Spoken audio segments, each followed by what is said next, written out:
You're watching Republic.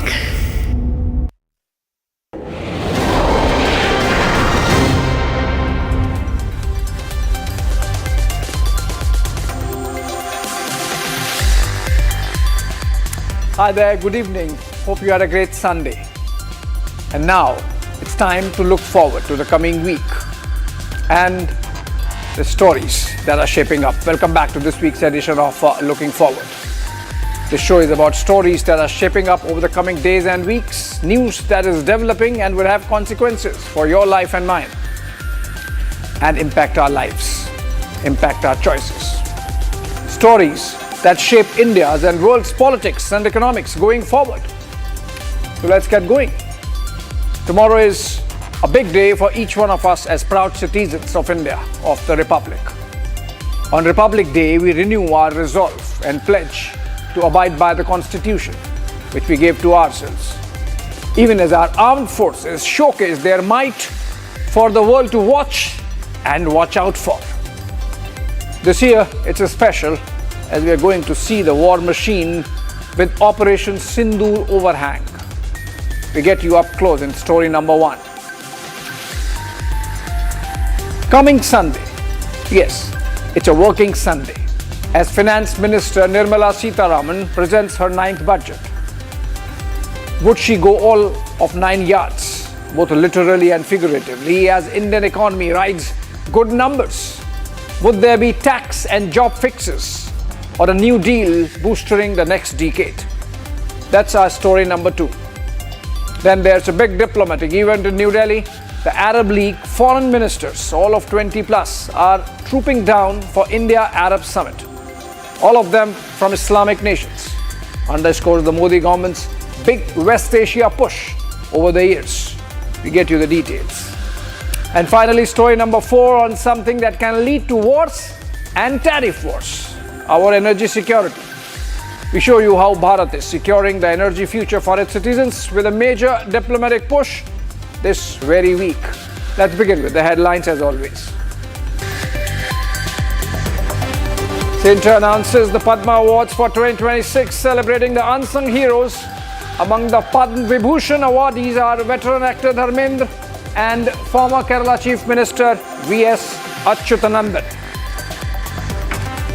Other recipients include classical violinist N. Rajan, former Supreme Court Judge K.T. Thomas.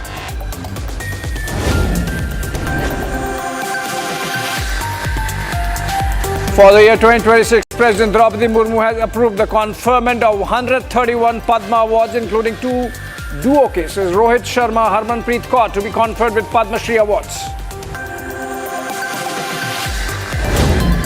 Astronaut Shubhanshu Shukla to be honored with Ashok Chakra, India's highest peacetime military honor. Apart from Shukla, Group Captain P.B. Nair, one of the 4 designated astronauts for the Gaganyaan mission, has been awarded the Kirti Chakra.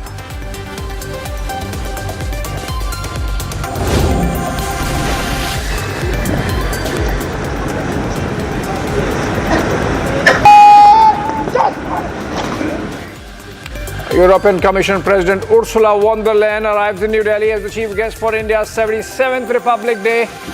She will join European Council President Antonio Costa at the celebrations and represent the EU at the 16th EU-India Summit that's slated for day after tomorrow.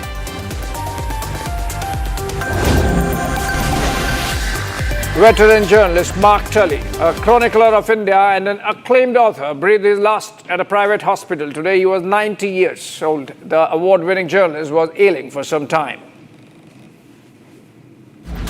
And TVK chief Vijay drops a big hint to go solo in Tamil Nadu elections. Vijay said his party can challenge established powers in Tamil Nadu and that the party has the right attitude to take on the evil force that is ruling the state currently.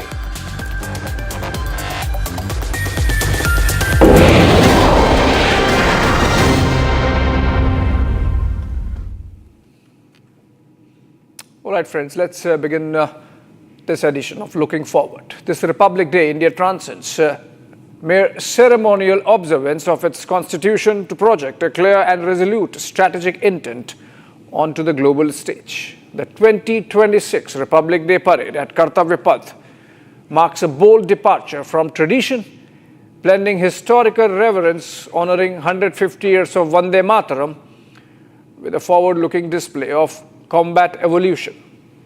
Legacy elements like mounted cavalry and storied battle formations share the stage with cutting-edge innovations, unmanned ground vehicles, robotic docks, swarm drones, autonomous systems, and next-generation firepower such as the Divyastra integrated gun drone loitering munition platforms and Shaktiban storm drone capabilities.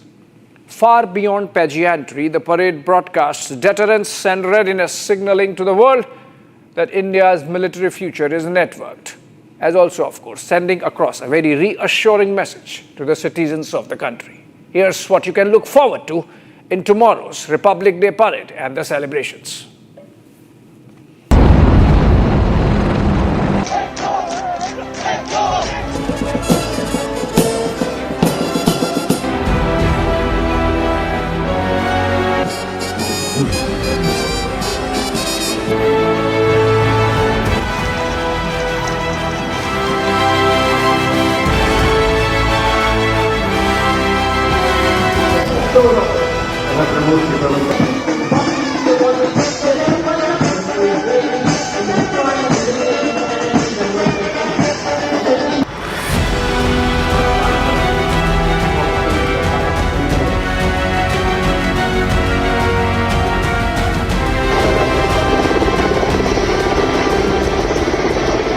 As the countdown to Republic Day begins,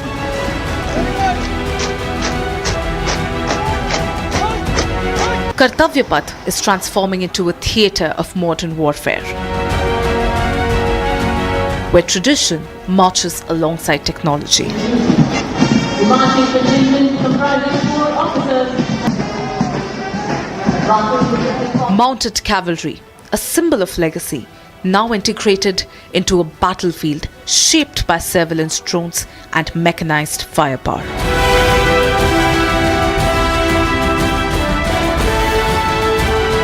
For the first time, the Remount Veterinary Corps brings a powerful message: adaptation is survival. This time the Remount Veterinary Corps contingent is very uniquely curated. We are having 2 Bactrian camels from Ladakh, 4 Zanskari ponies, 4 raptors, and then we have army dogs that are taking part in the contingent. Amongst the army dogs, we are using 5 types of indigenous breed. The birds have natural capabilities and that enhances the operational effectiveness. And presently we are training these black kites for anti-drone operations and surveillance purpose. You can also observe that there is a camera mounted on their head, which helps us in surveillance. So that is how their training is being done for these 2 main operational roles. These animals are highly adaptable and they can work at an altitude of more than 15,000 feet in cold, thin air and steepy terrains. So they are highly, they have a very good endurance and they can be utilized for different purposes such as logistical support and mounted patrolling in cold desert areas of borders. From animals trained for surveillance and anti-drone warfare, India's military ecology is expanding.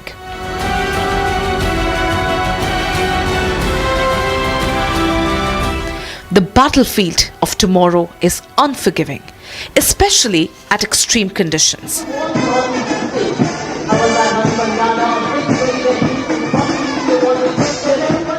Scouts is basically based on the concept of sons of the soil, where recruitment is done from the local area, because the local troops are well versed with the area and with the weather conditions as well. Scouts is majorly deployed in high altitude and they have exceptional mountaineering skills, whether it be navigating through vertical rock faces, and they have a high endurance in such high altitude areas as well. We are trained for such conditions and we have done training to operate in such high altitude areas. So this is a part of job and we are very much proficient in what we do.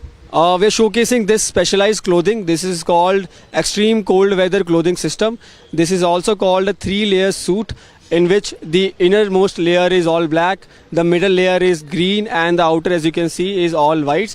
This is very lightweight and breathable also. This is windproof and waterproof as well. The soldier is now lighter, faster, deadlier, equipped for icy frontiers and real-time combat. Led by Captain Arun of Pakistan, Regiment Sweden Valor, and Harry Gopal. Armor, air defense and missile shields, lead deterrence forms the backbone of India's land dominance. For the first time, the world's only active horse-mounted cavalry regiment steps out in full combat gear. Since the theme of the parade, we have to showcase the battle array formation and cavalry, which has an operational role of surveillance in cross-country terrain where vehicles cannot enter, and it is difficult for the soldier on foot to travel for long-range patrols. That's where horses are used, and we are showcasing our combat role in the parade. In places where even drones can't enter terrain like dense jungle, you need horses for long-range patrolling. Apart from that, the training of the army officers and the officers of any defense of the armed forces, it is a very important part to keep horse riding for the development of leadership skills. It teaches offensive spirit and risk-taking ability. We are carrying AK-203, which is a standard issue weapon of the Indian Army. Legacy units, modernized for modern wars.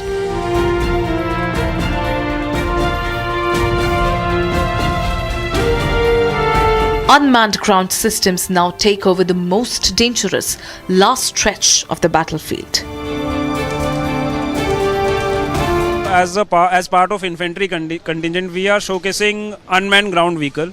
This is the first time we are showcasing on Republic Day parade, and under Atmanirbhar Bharat, we are inducting these vehicles into army. So it is a high payload 4x4 vehicle, which is designed for surveillance, medicine supply, and logistic support across across cross country. The main features of this equipment is the advanced autonomy and self capability. It can navigate through difficult terrains on its own, and it can independently choose its routes. The 4 vehicles which we are showcasing first time this time are: one is Bhairav, other one is Bhuvi Rakshak, one is Nigrah, and other one is Krishna. So these are the 4 vehicles which we are showcasing. There are various means by which we can use these vehicles. Like for surveillance we can use it, and the basic use of these vehicles in infantry, if I can tell you, is the last 100 to 200 meters of battle which infantry earlier used to do with its bayonets and rifles, where the casualty of infantry soldiers was quite high. So to reduce that, to fight that last 100 meters of battle, we are inducting these vehicles. We can mount mission-oriented payloads, mission-oriented weapons on these vehicles, so that we can neutralize the enemy in close combat battle.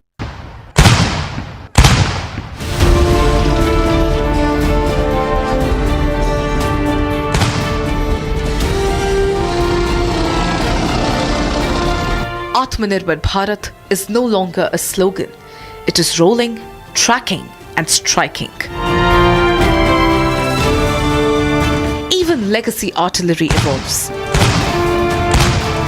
The future, however, belongs to the eyes in the sky.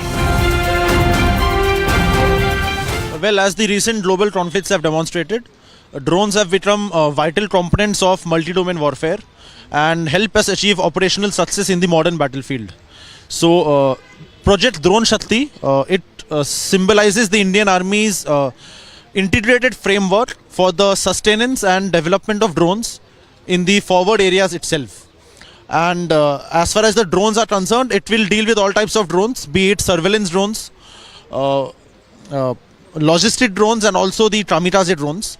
There will also be precision strike advanced armed drones which are on display on our vehicle, and these are all flagship indigenous drones which have been developed in-house by the Corps of EME, to cater to India's specific operational demands.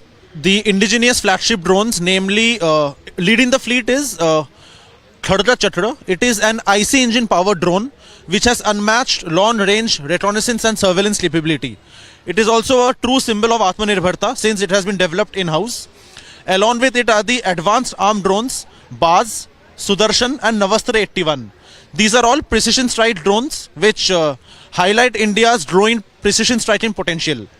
Along with it is also a kamikaze drone, Shakti. From logistics to lethal strikes, drones now dominate multi-domain warfare. Missile power defines strategic messaging. From Pinaka's long-range saturation strikes to BrahMos, the world's fastest cruising missiles, India asserts unmatched deterrence. Anti-tank warfare remains a battlefield decider. Nag missile system is developed by DRDO, and this time we have got the Nag missile Mark II. And this time we have got 4 launchers along with 30 mm gun and 7.62 PKT. Sir, this is being mounted on a Soviet era BMP. Do you believe that this is the right platform for the same?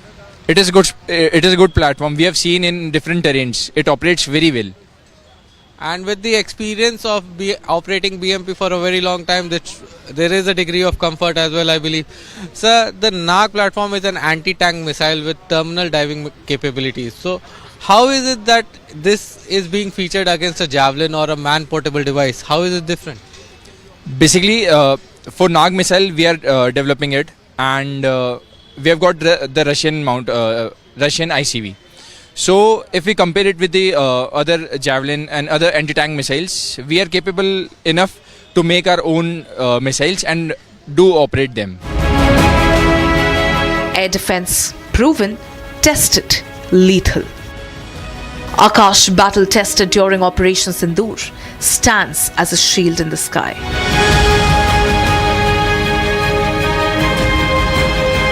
Experts say this parade is also a geopolitical message. Traditionally, countries like Russia, China, North Korea, etc. have used their annual day military parades to showcase their military power and strength, to roll out their latest current cutting-edge military equipment like, their latest rockets, missiles, anti-tank guns, their fleet of tanks and BMPs, etc. As the focus has largely been on showcasing their intercontinental ballistic missiles, their hypersonic missiles, their cruise missiles, etc. This was the practice in India too, in our Republic Day parades. But unfortunately, over the years, we found a school of thought which curtailed, the military component of our parade to almost a token. And there was every year an increasing number of cultural pageants and shows, so that more than half the parade is now consists of cultural pageants and cultural dances, etc. So the military component of the parade had been reduced over the years, which was rather sad, because even when we saw the foreign dignitaries, they showed much more interest in the military parades than the cultural dance, pageantry and the rest of it. I'm very happy to note that this year the focus is on showcasing the weapons, the missiles, the cutting-edge technologies with the help of which we won such a spectacular victory in the Operation Sindoor 1.0. Global fault lines are shifting, and India is watching, prepared.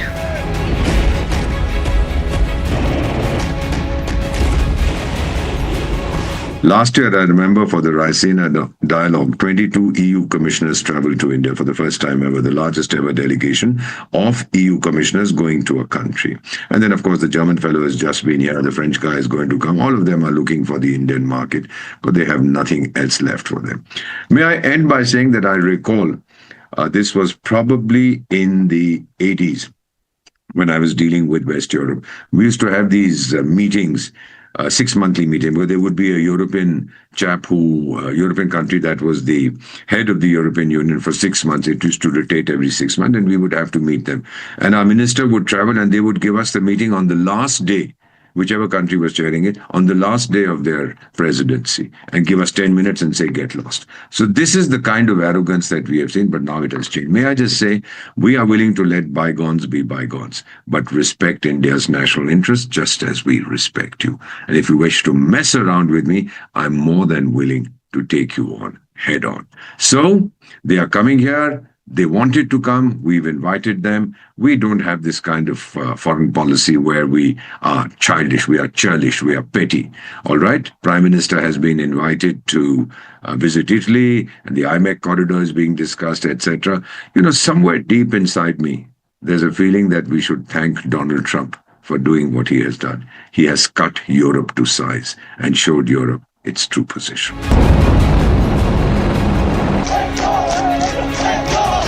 Republic Parade 2026 is not about pageantry alone.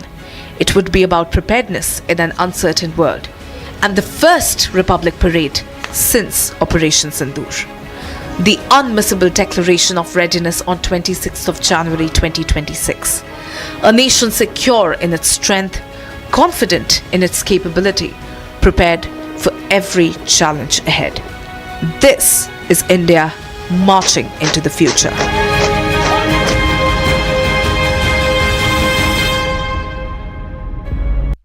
India's Union Budget 26-27 will be presented by Finance Minister Nirmala Sitharaman on February 1. Her ninth consecutive one follows the economic survey on January 29. Amid escalating US tariff wars under the Trump administration, imposing up to 50% duties impacting exports like textiles, pharmaceuticals and electronics, the budget would need to focus on countering global headwinds through manufacturing shifts, sustained high capex, and a massive push to AI. With GDP growth projections for FY 25-26 ranging from 6.5 to 7% to higher estimates like the Deloitte's at 7.5 to 7.8, alongside controlled inflation and a fiscal deficit target of 4.4%, expectations include AI mission expansion, digital infrastructure, EV and semiconductor incentives, tax relief for the middle class. Here's what to expect from the budget. India's Union Budget 2026 set to be presented on February 1st by the Finance Minister Nirmala Sitharaman, her ninth consecutive budget. This comes right after the economic survey on January 31st, which will lay the groundwork for fiscal strategies amid global uncertainties. The government has reduced and rationalized tax rates. Under the new tax scheme, there is now no tax liability for taxpayers with income up to 7 lakh rupees, up from 2.2 lakh rupees in the financial year 2013-14. The threshold for presumptive taxation for retail businesses was increased from 2 crores to 3 crores. Similarly, the threshold for professionals eligible for presumptive taxation was increased from 50 lakh rupees to 75 lakh rupees. Also, corporate tax rate was decreased from 30% to 22% for existing domestic companies and to 15% for certain new manufacturing companies. The leadership of Prime Minister Modi has always believed in the admirable energy and ability of the middle class in nation building. In recognition of their contribution,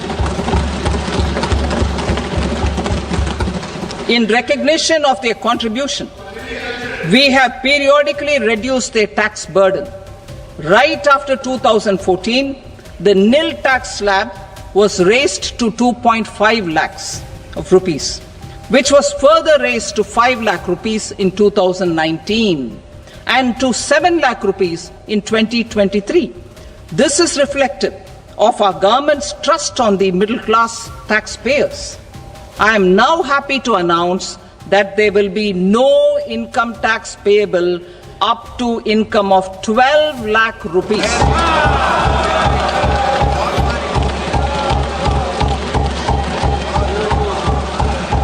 With themes ranging from countering tariff wars to boosting AI, this budget could supercharge India's path to becoming a global economic powerhouse. Than the government's 7.4% estimate. I think growth is likely to be closer to 8.5%, and eventually it'll be revised up to closer to 9%. So the economy is growing rapidly. You don't need much more of a fiscal stimulus, but I think that the global backdrop provides an opportunity, I think, for India to tweak its tax code to make it more attractive for NRIs to return. There is a large number of non-resident Indians who are facing difficulties with their visas in places like the United States and many parts of Europe. So I think we should try to attract them back. And one way to do that is to make returning to India more attractive and less cumbersome from a tax standpoint. So I think there'll be some tweaks to the tax code. Second is that we need to see some reforms of the import tariff regime to basically remove the remaining areas of inversion of tax rates and a general, at least a modest reduction in overall customs duty rates. Those are the sorts of things that are likely. The broad thrust will remain the same. We'll continue to see strong public investment by the government and more incentives for private investment to pick up. I think the labor market reforms have been very significant. At the end of November, we will probably see more measures to provide incentives for large-scale manufacturing of textiles, garments, shoes, toys, etc. The PLI schemes will probably be expanded to include more labor-intensive areas. And I think that we are probably going to see at least a modest pickup in privatization, particularly some of the long pending ones, such as IDBI, will now be done. There's a strategic sale of IDBI that has been on the anvil for nearly 5 years. It is time for that to now be completed. And there'll be other transactions, I think, not of the sort of crown jewels, but some of the peripheral government-owned banks and industrial firms can now be privatized, not just disinvested. The real GDP is projected to grow at 7.4% for financial year 2025 to 2026, up from 6.5% the previous year, a robust rebound signaling strong domestic demand. Inflation remains under control, with the RBI revising forecast upward to support growth. However, the fiscal deficit is targeted at 4.4% of GDP, down from 4.9% in financial year 2024 to 2025. This reflecting disciplined spending amid global headwinds. Experts anticipate continued capital expenditure push, with allocations potentially exceeding last year's levels to fuel infrastructure and manufacturing. Sectors like railways and education are eyeing boost, with calls for reforms in skilling and digital infrastructure. Here's what the analysts are expecting. This budget is coming at a critical time because the economy appears to be growing fast. But the fact of the matter is that no one really believes these very high numbers. And these numbers are not believable because clearly the deflator is quite clearly wrong, because it can't be that the nominal growth rate is 8.7% in the last quarter and the real growth rate is 8.2%, because the deflator can't be just 0.5% difference. when we know perfectly well that the inflation rate is much higher than that. So these numbers are not really believable, and there are other reasons why these numbers are not believable. So firstly, it's absolutely critical that the focus has to be on the real sectors of the economy, not to give some sops to improve the situation in the capital market, because the capital market is doing pretty well and there's no particular reason to give sops in for the capital markets. What needs to happen is focus has to be on manufacturing, because manufacturing has been stagnating. If anything, as a share of GDP, it has been actually coming down. And even as a share of gross value added, manufacturing is either stagnating or it has fallen. This budget aims to balance fiscal prudence with growth, targeting a debt reduction trajectory. One of the biggest challenges for Budget 2026 is the escalating tariff wars, particularly with the United States imposing up to 50% tariffs under the new administration. This has already led to a 1.83% drop in India's merchandise exports to the United States, impacting sectors like textiles, pharmaceuticals, and electronics. Anticipated budget in the third term of the NDA government. The 3 or 4 most important things that people are going to expect. One is reform on the real estate and affordable housing. That has to be done a little more. 2, is there going to be any leeway given on the long-term capital gain tax as far as the equity market is concerned? Because if you look at the equity markets last 15 months, they've been pretty flat, and obviously the investors, the stock market investors, are going to look at some sort of benefit, but it's quite highly unlikely that any relief is going to be given for the stock market. But what's important are 2 numbers. The fiscal deficit and the projection of GDP is going to be very, very important, and fiscal deficit is very, very key, because that will give India the long-term rating and also help in raising funds for India in the long term and make India as an attractive destination. Having said that, the world is shifting and moving towards AI. So are there going to be any SOPs announced for AI and startups related to AI? That will be the key lookout, because as far as the AI is concerned, we don't have the base platform, we don't have the LLMs, but it's a great ecosystem where India can function on AI. So housing, personal taxation, you look at a couple of things that will be very interesting. One will be coupled tax that's expected, where there will be an exemption given for joint tax exemption for both the husband and wife put together. The fine prints, if it comes through, will be very interesting to look out. Affordable living, that's a great thing, and the real estate sector needs some boost on that. Third, the long-term capital gain tax for the stock market and equity will be important.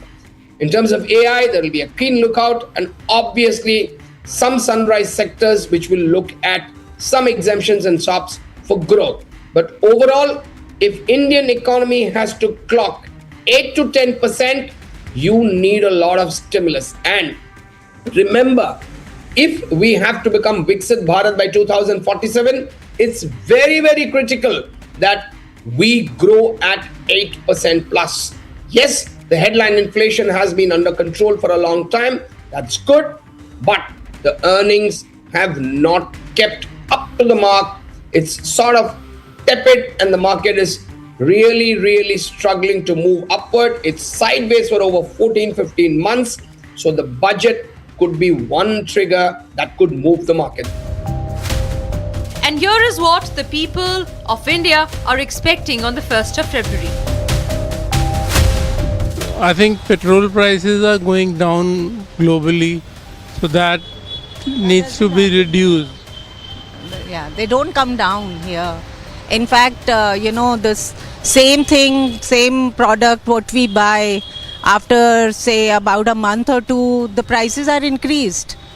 It may be very marginally increased, but yes, So I sometimes wonder, like I'm talking about the home products, the groceries, they are increasing at a very consistent level, and they increase by 2 rupees, 3 rupees. Obviously you don't realize that, but they are increasing and it never comes down in India, I see. It is a Nari Shakti budget, 10th budget of Madam Nirmala Sitharaman. It's an answer to 2026 Union budget will be answer to TTT, Trump tariff terrorism. There are 77 new ideas have been incorporated. That's what I learned. Like Makana board for Bihar, which got BJP a thumping seats in Bihar. Similarly, something for Tamil Nadu and West Bengal. Nirmala Sitharaman is going to propose lot of innovative projects for Tamil Nadu, Kerala, West Bengal. First budget from Seva Tirth, Kartavya Bhavan, not from colonial North Block. My feeling is Nirmala Sitharaman had 6 rounds of meetings with Prime Minister. It will have a Prime Minister's approval. It's going to be a political reform budget. Mr. Donald Trump is creating a terrorism. This budget will give a reply to that terrorism type of things. India does not agree to this type of terrorist approach. 2026 budget will be development oriented one, which will help the states, and moreover cooperative federalism. Mr. Narendra Modi's Team India spirit will be in this budget. It will answer lot of questions raised by the opposition on tax reforms, especially on GST, personal tax, corporate tax. Is going to be a reformist budget.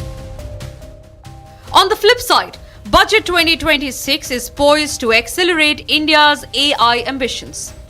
With global AI markets booming, expectations include allocations for AI skilling, programs, national centers of excellence, and infrastructure like data centers. Sectors like health and agriculture could see AI integrations for precision farming and telemedicine, potentially adding billions to GDP. And this is what the Congress is expecting. For last 11 years, we have been observing that budget is always in favor of corporate houses, rich people. Budget doesn't care for the poor people of the country. Earlier, when our Prime Minister was the Chief Minister of Gujarat, he used to say that education funding should be given for the education, for health sector, for the farmers, but it is altogether a different budget. We expect and we hope and we request our government that we should a budget should take care of education sector, agriculture, farmers of the country, health, and one thing which is very important, as far as income tax is concerned, different kinds of slabs are there. Confusion is there. It should be very, very simple. Beyond tariffs and AI, look for boost in EV mobility, semiconductors, and real estate. Tax relief on home loans and medical insurance premiums could stimulate consumption, while import duty cuts target affordability in key goods. Investors hope for tweaks to long-term capital gains, that is the LTCG, tax to encourage market participation. In summary, Budget 2026 under Nirmala Sitharaman could ace India's future by shielding against tariff wars through manufacturing shifts and propelling growth via AI innovations. With strong GDP projections and fiscal discipline, This budget sets a stage for a Viksit Bharat. From tariff defense to AI offense, Budget 2026 could set up India for the next growth decade. Moving to the next one, a key moment in India's global diplomacy is set to unfold in the national capital. New Delhi is preparing to host the second India-Arab Foreign Ministers Meet, a high-level diplomatic engagement that brings together leaders from across the Arab world under one forum. The two-day summit, scheduled for January 30 and 31, comes at a time of shifting geopolitics in West Asia and reflects India's growing strategic, economic and political engagement with Arab nations. With foreign ministers from over 20 Arab League countries expected to attend, the focus will be on energy security, trade, investment and regional stability. Here's a closer look at what's at stake as India prepares to host this crucial diplomatic dialogue. In the heart of the national capital, New Delhi prepares for a key moment in global diplomacy. India is set to host the second India-Arab Foreign Ministers meeting, a high-level summit bringing the Arab world to the diplomatic table in New Delhi. The two-day meeting will take place on January 30th and 31st, 2026, under the framework of the Arab-India Cooperation Forum. A score and more foreign ministers from the Arab League nations are expected to attend, representing countries across West Asia and North Africa. From the Gulf to North Africa, the gathering reflects the breadth of India's engagement with the Arab world. The Arab League, established in 1945, comprises 22 member states and serves as a key regional organization coordinating political and diplomatic positions among Arab countries. India's institutional engagement with the Arab League began in 2007, when both sides agreed to establish the Arab-India Cooperation Forum to strengthen political dialogue and economic cooperation. This is only the second such ministerial-level meeting between India and the Arab League, the first held nearly a decade ago in 2016. Since then, India's ties with Arab nations have deepened through strategic partnerships, expanding trade, and sustained political dialogue. We are signing a comprehensive trade agreement with the European Union. We have one with ASEAN. We have many similar agreements. We have an EFTA and so on. Perhaps we would even be talking about one with the Arab League as a whole. And if that happens, that would certainly be a groundbreaking decision that we take. So, we welcome our Arab friends. We say marhaba. Come as equals, come as friends. You want security in your region. You don't trust the Russians or the Chinese. The British have run away. In any case, they don't have the strength. The Americans are unpredictable. That leaves Bharat, India, as a net security provider. So if you want, come to us. We won't let you down. That's not our system. India today maintains strategic partnerships with countries including the United Arab Emirates, Saudi Arabia, Egypt, Oman, and Qatar, covering defense cooperation, trade, energy, and investment.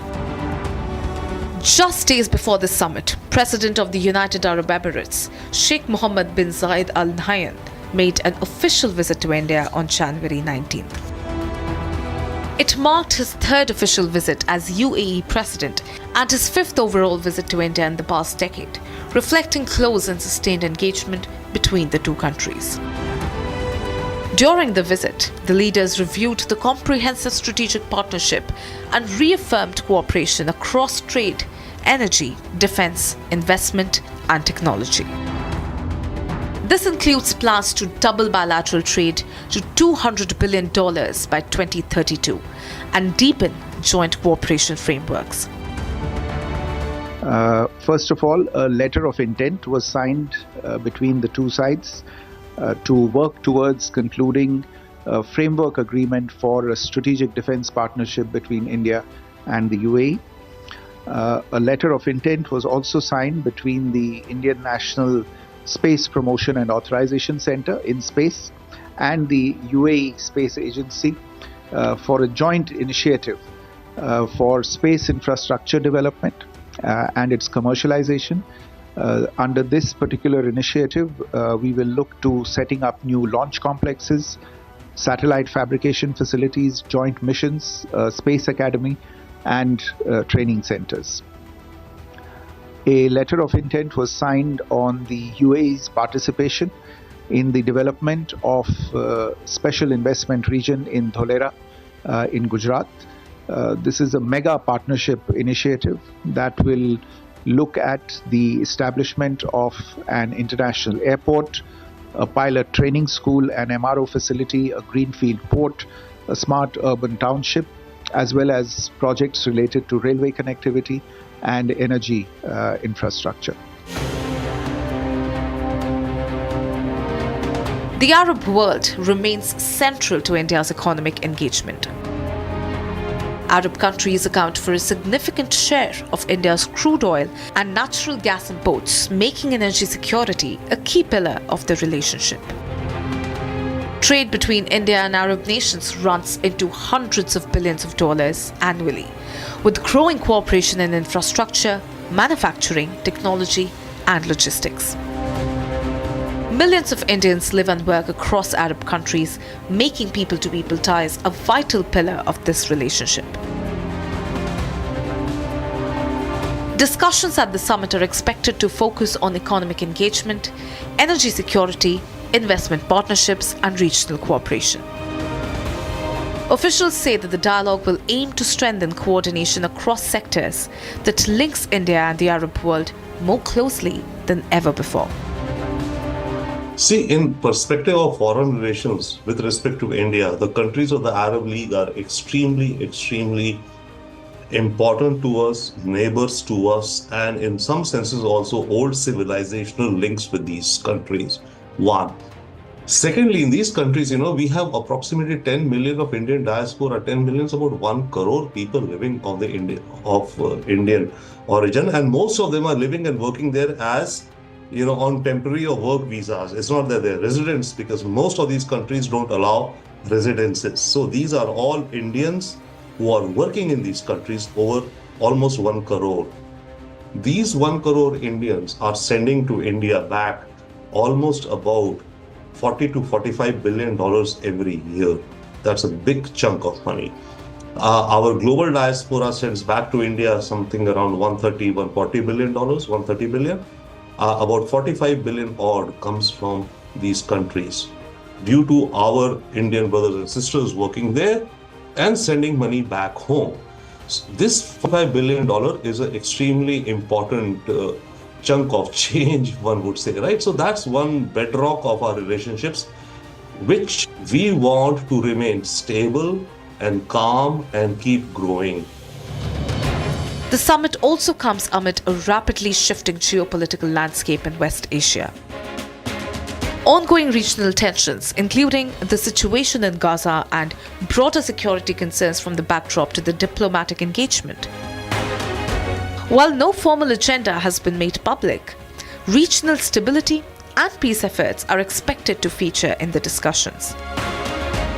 There is also diplomatic attention on possible participation of Syria, which, if confirmed, would mark a significant moment following recent political developments there. As delegations prepare to arrive, the focus shifts on what the coming days may deliver. In a world shaped by uncertainty, the India-Arab Foreign Ministers Summit places dialogue at the center, with New Delhi ready to host the key conversation. And the last one, from Venezuela kidnapped to Alaska summit to the Nord Stream blow-up and closer home tariffs for purchasing Russian oil. To paraphrase Shakespeare, all the world's is an energy security grid. Or what's in an oil rig? If a nation has energy, it has future. If a nation has oil but no nuclear bombs, it has an American raid. That's the significance of energy security, folks. Keeping this in mind, India is making a big push this week to diversify its energy sourcing. It's both geoeconomic and geopolitical, as India hosts 30+ nations and 17 energy ministers to beef up or tank up on the energy multiverse through the Energy India Week 2026 edition. Have a look.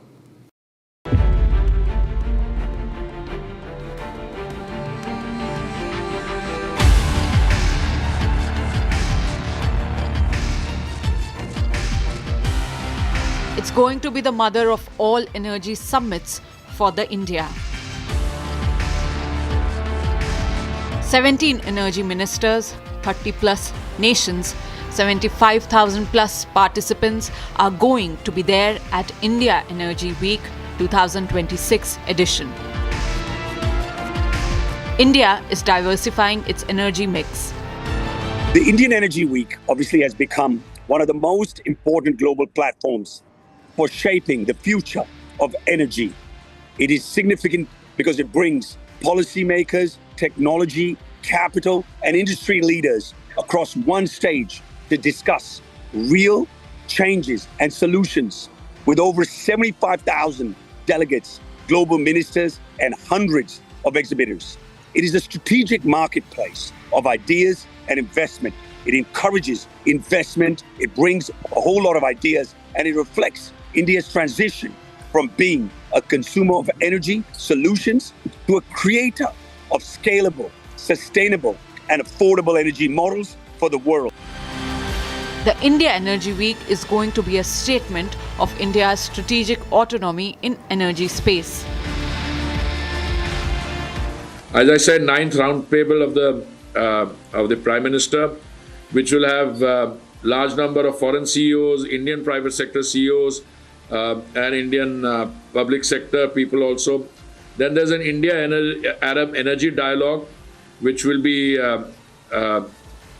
which I will co-chair in Goa. We have confirmed participation from some of the big players in the Arab world. 2 major shipbuilding contracts between joint venture ship owners and shipbuilders, between ONGC and JV as joint venture ship owners, and Mitsui OSK Line and Samsung Heavy Industries South Korea. These are for large crude carriers or even ethane. These are for ethane carriers. It is going to place India strongly as a big power player in the global energy market. The India Energy Week firmly positions India as a global energy leader, not just of a fast-growing market. It shows India is shaping the agenda of a clean mobility, hydrogen, biofuels, digitalization, and net zero pathways. Global energy trends, but it's also influencing them, offering solutions that are practical, that are affordable, and scalable for both emerging and developed economies. India is on the way to be the 3rd largest economy in the world, and this is all helping us to make a better, cleaner, greener India, and India Energy Week is leading just like Davos in Switzerland. IEW 2026 will be structured around 10 strategic themes reflecting global priorities and India's evolving leadership role. And its focus on both traditional and emerging energy areas. It's actually a testimony to India's ability to attract massive international participation. As we have discussed, more than 75,000 delegates from 60+ countries are going to be participating this week. So, of course, it is a great investment because you have significant participation from Gulf countries, from Southeast Asian countries. So it does reflect India's strategic autonomy. Clearly, the diverse lineup of 17, ministers and deputy prime minister level of participants from different Western countries, Gulf countries, OPEC countries, of course, and Southeast Asian countries, from Africa. So it does shows India's, multi-alignment in this emerging multipolar world order. And then the elephant in the room, the Russia question. We put 25% tariffs on India for buying Russian oil, and the Indian purchases by their refineries of Russian oil have collapsed. So that is a success. Is this how India sees the development?